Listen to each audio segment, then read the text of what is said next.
오늘 말씀 4절을 보면 성경에서 매우 중요한 말씀이 나옵니다. 그 말씀이 무엇이냐면 4절을 보십시오.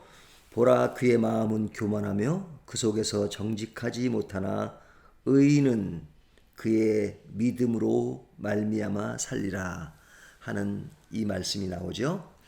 이 말씀은 로마서에서 나옵니다. 로마서에서 주제가 믿음, 구원 이런 것인데 오직 의인은 믿음으로 살리라 라는 말로 딱 끝나는 것이 아니라 오직 의인은 믿음으로 살리라 하리라 함과 같으니라 이렇게 말씀하고 있죠. 이것은 로마서가 구약의 성경을 인용하고 있다는 것을 전제로 한 겁니다. 그 인용의 원본이 어디 있느냐? 오늘 읽은 하박국에 나오는 이 말씀입니다. 로마서는 하박국에 있는 말씀을 인용해서 그 내용을 기록하고 있는 겁니다. 그렇다면 로마서가 의인은 믿음으로 산다 라는 그 본질적 개념이 하박국에서 찾을 수 있는 거죠. 자, 오늘 본문에 보면 그의 믿음으로 말미암아 살리라. 누가? 의인인데, 자, 이 의인은 믿음으로 산다는 말을 할 때 이것이 시간과 연계돼서 설명하고 있다는 것을 볼 수 있습니다. 3절을 보시면 이 묵시는 정한 때가 있나니 그 종말이 속히 이르겠고 결코 거짓되지 아니라 비록 더딜지라도 기다리라 지체되지 않고 반드시 응하리라. 자, 여기 3절 말씀 보면 사실은 시간과 연계되는 단어로 나열된 것을 볼 수가 있죠. 정한 때, 종말, 속히, 또 더딜지라도 기다리라, 지체되지 않고 응하리라 하는 이 말씀이 시간과 관련된 용어잖아요.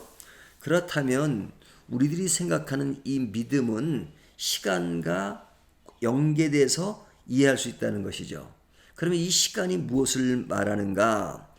다시 하박국의 배경으로 돌아가면 하박국은 바벨론으로부터 큰 위기를 안고 있습니다. 그러니까 바벨론에게 지금 망하잖아요. 유다가 바벨론에게 망하게 되는데 그 망하기 직전에 지금 하박국 내용이 이루어지고 있는 것이거든요.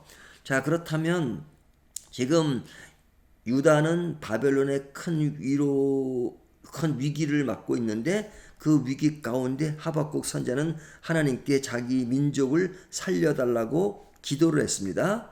그런데 하나님은 바벨론을 통해서 너희를 삼킬 것이다 이렇게 말씀하셨습니다. 그러니까 하박국 선자는 그것이 이해가 되지 않았던 것이죠. 그래서 탄식하며 여러 가지 힘든 상황 속에서 하나님께 질문하는 겁니다.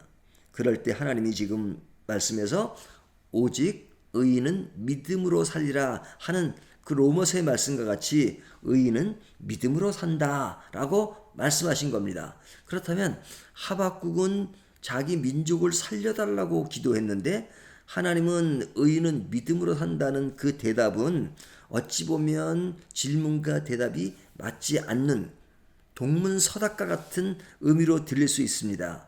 하지만 이 말씀은 시제와 연결돼서 정한 때 더딜지라도 뭐 이런 말, 종말 이런 말과 연결돼서 하나님이 무엇인가 말씀하는 겁니다.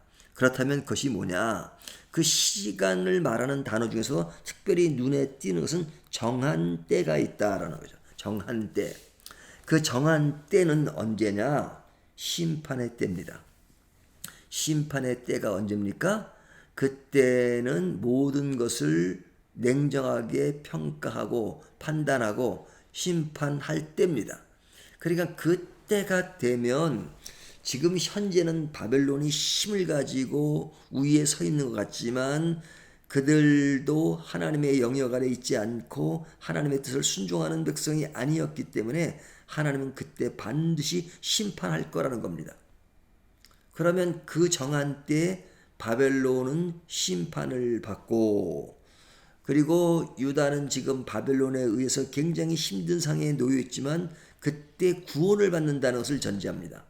그렇다면 구원을 받는 그때 또 심판을 받는 그때 그것은 지금 유다가 겪고 있는 상황과는 전혀 다르게 이루어지는 거죠.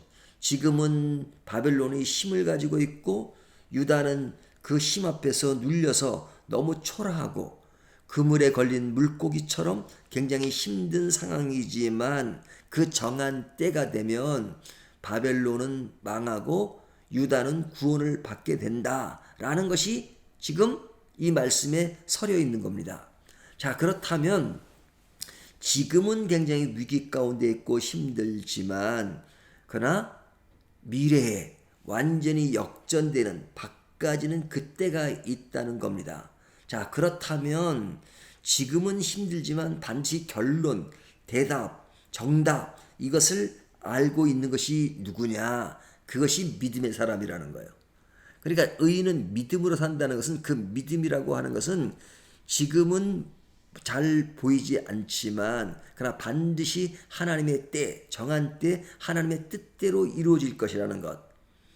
그러니까 지금 상황에서는 힘들 수 있지만 미래는 하나님의 모든 뜻이 완벽하게 정착되고 이루어질 때가 있다는 겁니다. 그런데 그 때가 언제냐 하는 것은 모르죠. 그 때를 알면 얼마나 좋겠습니까? 하지만 그 때를 이루신 하나님은 분명하죠. 그 때와 시간은 우리가 알지 못한다 하더라도 그렇게 하실 하나님이 분명하기 때문에 하나님을 믿고 하나님의 모든 판단과 하나님의 계획 속에 모든 것이 완벽하게 이루어질 것이라고 생각하는 것, 그런 차원에서 정한 때를 생각하는 것, 이것이 의인이라는 것이죠. 의인은 믿음으로 산다는 것은 하나님의 모든 손길 안에서 하나님의 영역 안에서 모든 것이 완성된다 하는 것을 아는 것, 그것을 믿는 것, 그것이 믿음입니다. 그래서 의인은 믿음으로 산다는 겁니다. 그 믿음의 시각을 모르는 사람은 지금 힘이 세니까 자기들이 뭐가 된 것 같고 뭔가 자기들이 큰 힘을 가진 것 같지만 그러나 그들이 그때 정한 때 망한다는 것을 안다면 결코 교만할 수 없을 겁니다. 하지만 그들이 교만해서 날뛰는 것은 지금 현재의 일만을 생각하는 겁니다. 하지만 유다 백성은 지금은 고달프고 힘들지만 그러나 하나님의 때 모든 것이 다 수습이 될 거라는 것, 그 수습의 때가 언제인지는 모르지만 그렇게 하실 God Himself, 하나님 그분 자신은 분명하다는 것. 그래서 의인은 믿음으로 살 수 있는 겁니다. 그리고 지금의 고난과 고통을 잘 극복할 수 있는 겁니다. 하나님이 그렇게 하시기 때문입니다.